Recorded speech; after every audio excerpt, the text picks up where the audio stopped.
everyone, and welcome to a Mulberry Leadership Conversation. My name is Kelsey Daly, and I'm the Senior Marketing and Events Specialist here at Mulberry. So, a little bit about Mulberry. We are a full service recruiting agency serving the Pacific Northwest and the San Francisco Bay Area. Our specialty areas include human resources, administrative office, finance, accounting, payroll, and operations.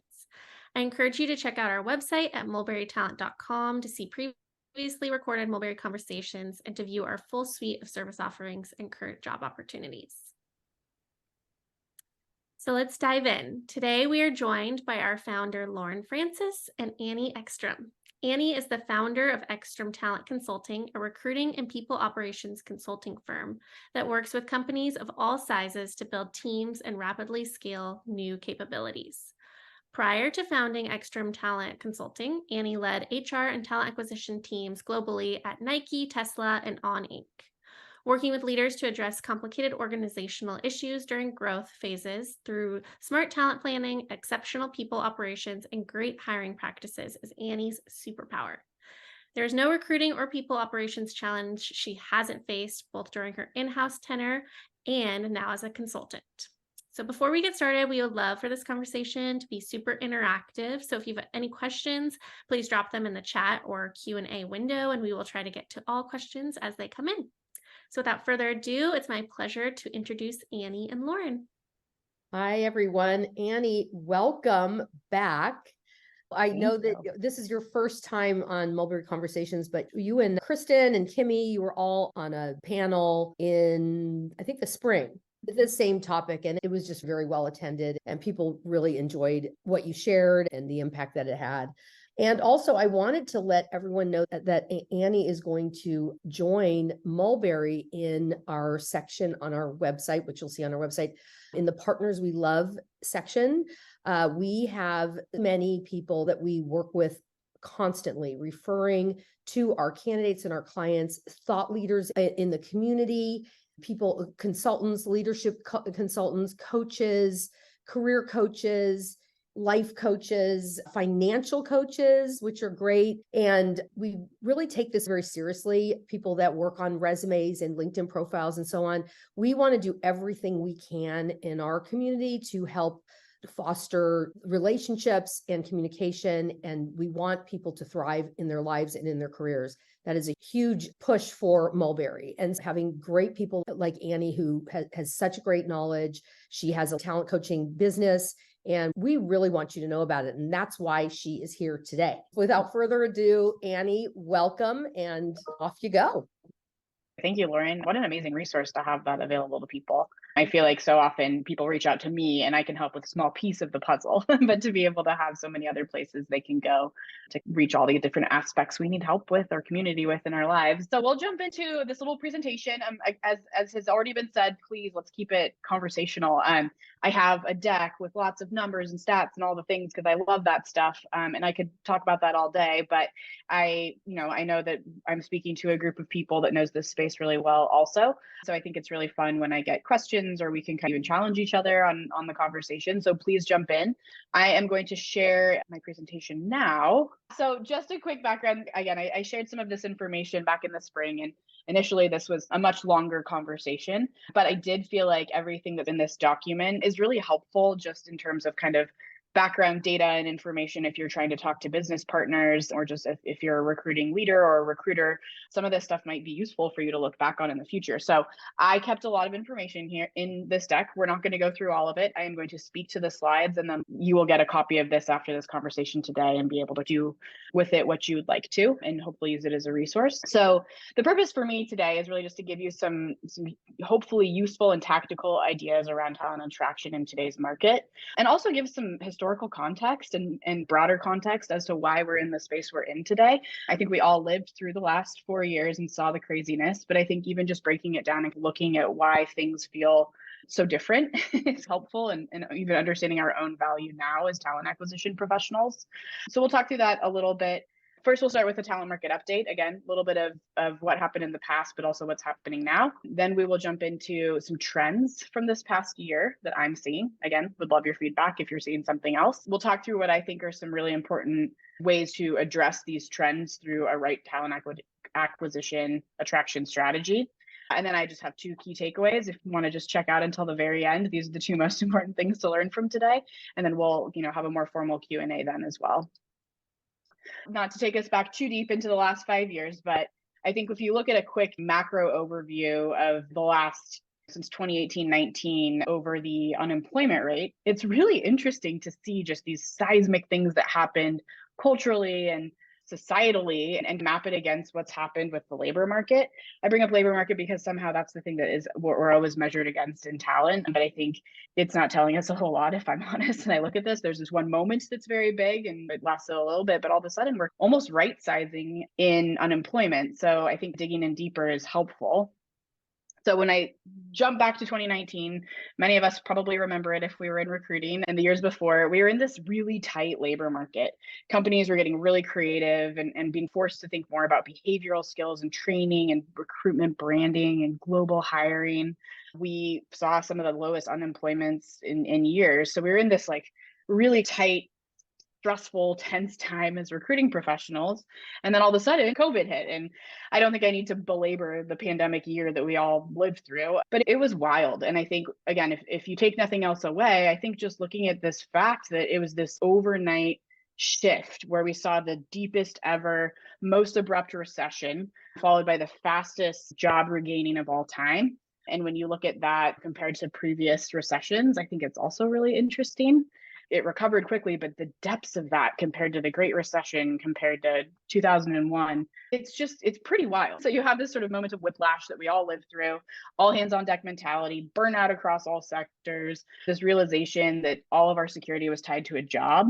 See these sort of cracks where people realize that society and life and things outside of work are on equal footing. They have to be. So when you jump into 2 years that followed, 21 and 22, we had this nicely branded great resignation, great reshuffling, if you want to call it that, where all of a sudden these things beyond pay and the things that traditionally we thought about when we saw job seekers became important. People cared about feeling disrespected at work. They cared about a lack of flexibility.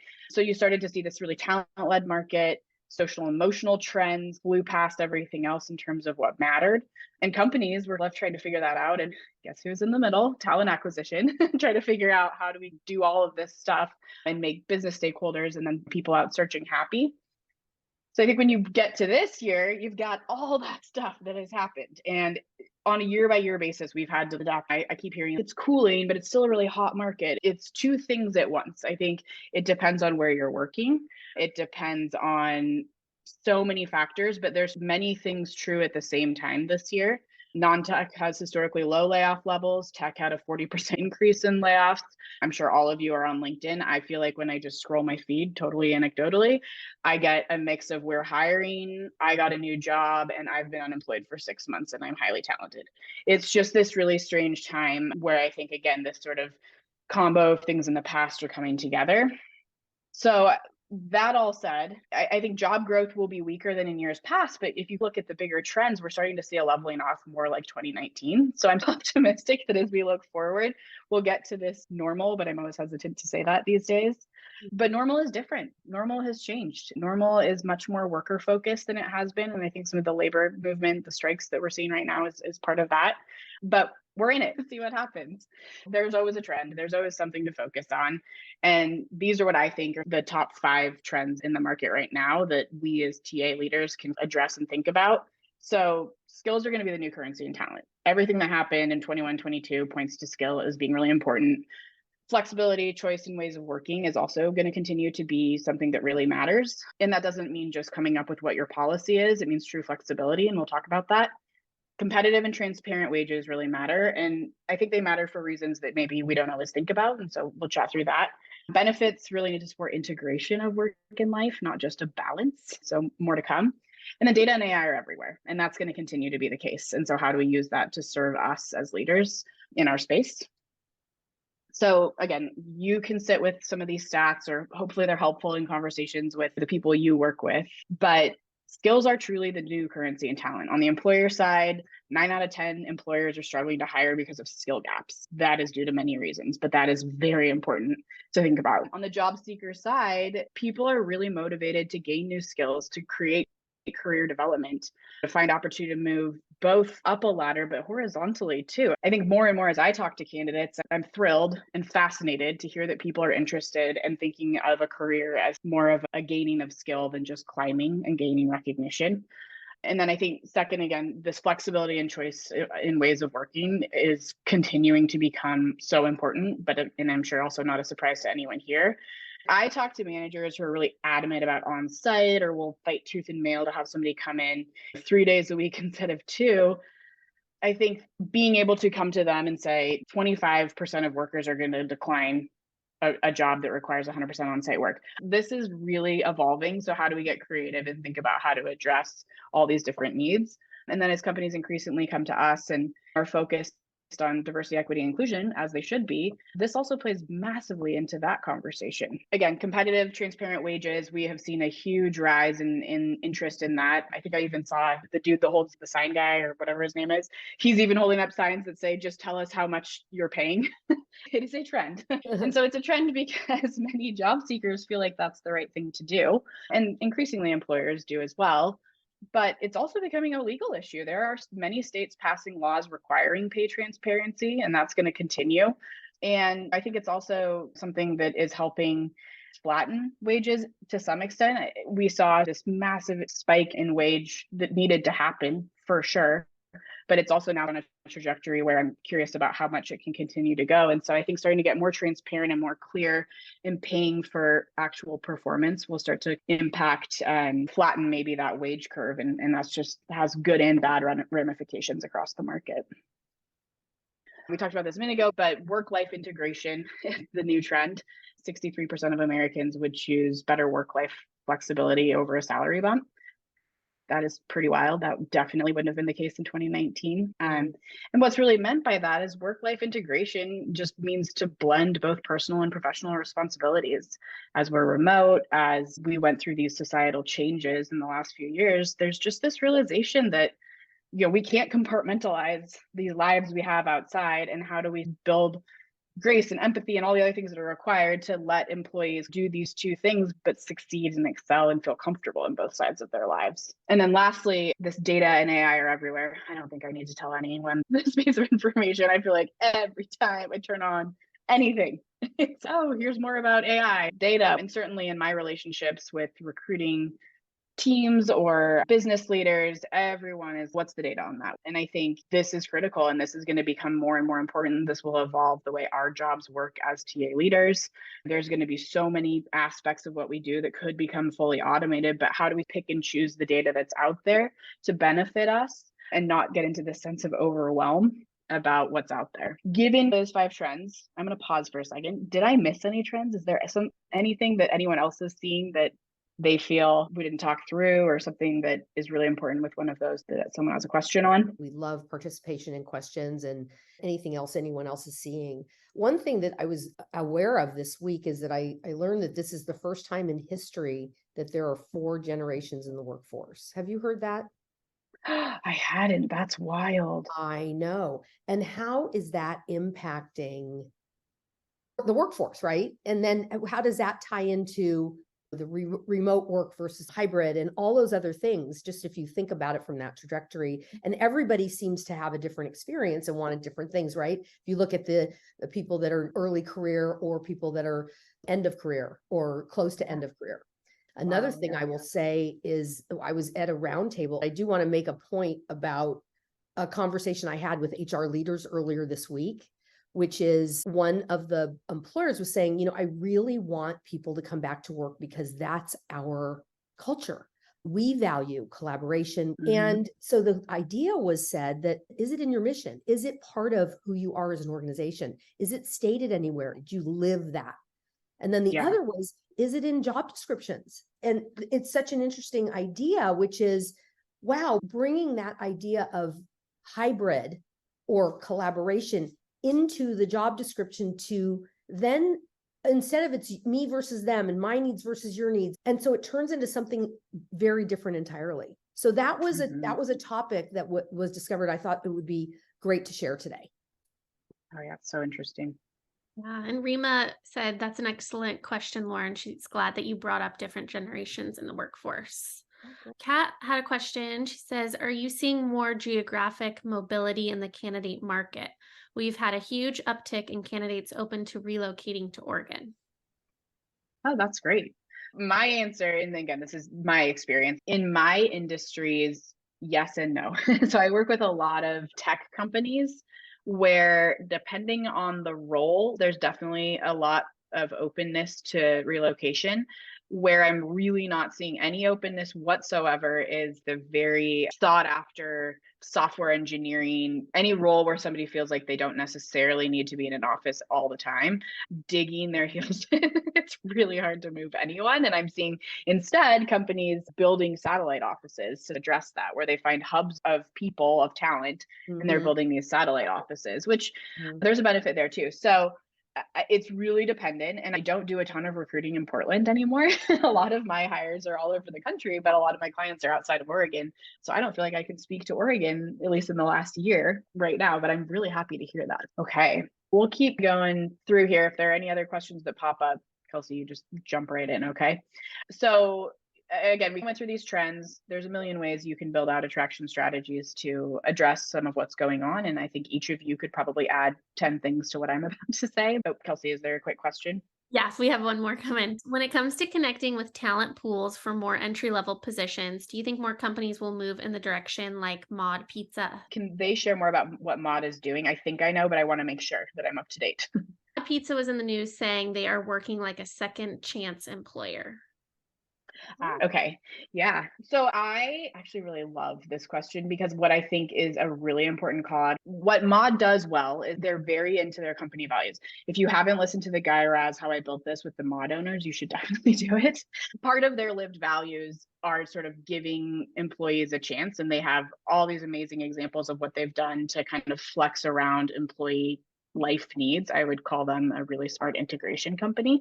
I think what they're doing, and part of the reason they're doing that is that they're leaning into their values and the way they're building an attraction strategy and the way they're thinking about bringing in talent.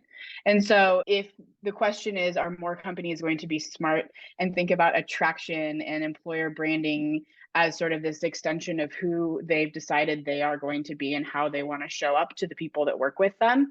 My hope is yes. And I think some will. Again, it's sort of a resourcing and a values and leadership question. If you're asking specifically about second chance employer, I think there will be more. So it's one of those, like, you need somebody to take the first step and show how that can be done on a large scale. And especially from an HR legal compliance perspective, that always helps people get more comfortable with those kinds of programs. But I'll be curious. I don't know if I have a really great answer for that, but I do think companies will have to get more creative, certainly. All right. So I just was mentioning attraction. To me, attraction is this process of identifying, assessing, and engaging individuals who have the potential to fill a role with a brand. And to me, attraction, great attraction, really requires such deep understanding of an organization's culture and values and specific skills and competencies. Employer branding, like the marketing and the creative things we do to find people and have people find us, that's a little bit different than this attraction piece. Attraction is, what are the systems and this intrinsic way that we've built the talent process that brings people in. So I think in the future, it's going to be getting really clear on skills and talent development. It's going to be building flexibility into location requirements. It's going to be knowing the market compensation and where you can flex. And flex again is really important here. It's going to be creating flexible benefits as well. And then picking data that matters to you and what you're trying to accomplish with your attraction and kind of leaving the rest. Lauren, I think this is where it ties back in a little bit to what you were talking about. I think getting really clear on skills required for a job and skills required for a company. And when I say skills, job skills and behavioral skills tied to values. Right. Getting clear on those before we start recruiting. This is pretty 101, I know, but I think I don't know if I've ever worked with a company that have really done this work ahead of time. This is like Uh-huh. just so basic, but speaking to this job description piece, I think, making sure that you're spending time on a job description, leaving Mm, sort of the punchy, fun, we're cool people that work in ambiguity or whatever. We need to know what our culture is and how we live it and put that in the job description and treat mm. it as the contract that it is. This Yeah. is something that tells candidates what to expect. And this is something you and another person are agreeing is the work you're going to do together. And so I think Mhm. even at that most basic level, thinking about skills and just more critically is going to be important. And then as people are moving through your organization, starting from a baseline of knowing what they should be doing and what they need to do next is how we think about retention in this market. And there's a bunch of other things there too, but I think the other kind of outcome of that work is going to be building really strong relationships with L&D, talent management, HRBPs, hiring managers. That's not news to most recruiters. It's so important. And maybe your organization doesn't have all of these different people, but really understanding how the HR and recruiting team, which were often siloed, become one and really work in partnership to think about the entire talent life cycle will be more important than ever. Okay. And then this flexibility piece, again, I think encouraging managers, if you can, or business leaders, whomever you have that opportunity to sit down with and influence, encouraging that flexibility is so important. Some managers telling you that this person has to be on site Tuesday to Thursday because we are a collaborative team that is on site and that's what our culture is. Come back and say, I hear you, and collaboration is important. What if instead this person who can't leave Montana flies here once a month and does a full week? Let's really run the numbers on that. Maybe their total comp is a little bit less. We can swing that. There's so many ways to talk through how this could be flexed. And thinking about how the other thing I've heard brought up a lot is what additional perks or benefits could you offer a team that's required to be on site? So there's shift work. There's all kinds of work that requires people to be there. Maybe shift workers get an extra day off, or there's just these little things that make it feel like they're valued and recognized. They can go a really long way. Yeah, absolutely. These are great points. They're Good. so in sync with everything that I'm listening to and hearing out there. So this is very timely. Thank you, Annie. Good. I'm glad. And so again, I think I could give an entire presentation on this topic. At the end of the day, as I think about it as a talent attraction professional, our number one job here is to know market data really well and to know compensation data. So I think at a bare minimum, encouraging your business to invest in data from Radford or PayScale. You can even get free stuff on PayScale. Just having these basic tools to understand what your market looks like. They're not always accurate. We have to take it with a grain of salt, but really empowering a team to feel like they have what they need there. And then I can't tell you how many recruiters I talk to who sit on 25 interviews a week and then somehow don't know the pay range for the roles they're recruiting on, or have a decent idea, but they're not tracking it. Every conversation, we should be tracking that information. We know so much from talking to people, and it's compensation, but it's also all of the additional parts of compensation, the stock, the bonus, all these other things. So truly becoming strategic as a business partner and being able to inform your teams and influence where you need to. The other thing that often comes into play as we start talking about pay transparency is inequity between the internal team and external.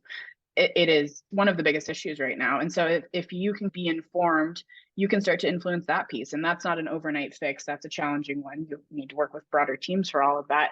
But the more we're informed in pushing this and helping guide and shepherd and provide information where we can, the easier our job's going to be, but also the fairer the market's going to be. Yeah, and then I won't go into this one in enormous detail because again, I could give an hour-long presentation on this. It's one of my favorite things, just to think about how we can be flexible with benefits. But the days of having to tout your healthcare, 401k, PTO, and sick days as your benefits are gone. The companies, for the most part, need to have a little bit more than that to especially retain candidates, but certainly helps with attraction too. Just getting creative about benefits. The largest advantage to work-life integration is flexibility. Benefits need to be fair. They need to be easy to track. I have led an HR team. I know how complicated benefits are. It is very overwhelming. But what if you could do some small things that are creative and free?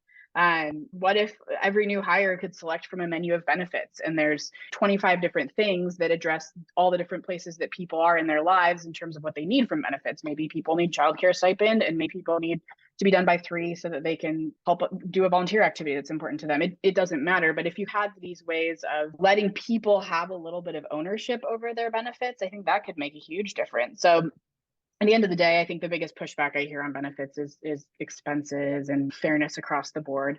So if nothing else, I think we as attraction leaders, we can lead, and we can lead by example by just showing the secret ultimate benefit, which is just empathy and flexibility wherever it's possible. So the way I think about that from attraction is you're bringing on a new candidate and the hiring manager is telling you, oh, he needs to start a week from tomorrow. He needs to just jump from one job to the next. We've got this really important deadline and I'm going to need his thought partnership or whatever. Pushing back and saying, how about we just give this candidate a week off. Like, how about he just enjoys a week with his family, whatever it is, Mm. between jobs, and just those little things, they make such an enormous impact. So where can you get creative about the sort of benefits piece in that broad definition of what that means? And then lastly, data and AI, again, I think I hinted to it earlier. I think maybe you're getting to a point of overwhelm a little bit with this. There's so much out there. And I have so many leaders that are like, oh, I want to hear days to fill, like all these different metrics. And I sit there and I'm like, is that the thing that's going to actually give us the right answers? So I think stepping back and being strategic and thinking about, how do I use the data that's out there to have it be an advocate for me and help me become a better business partner and build my cloud, build all of our teams better understanding of the market, and then start to pull useful attraction data and be pretty clear on what that is. Maybe it's 5 things for you.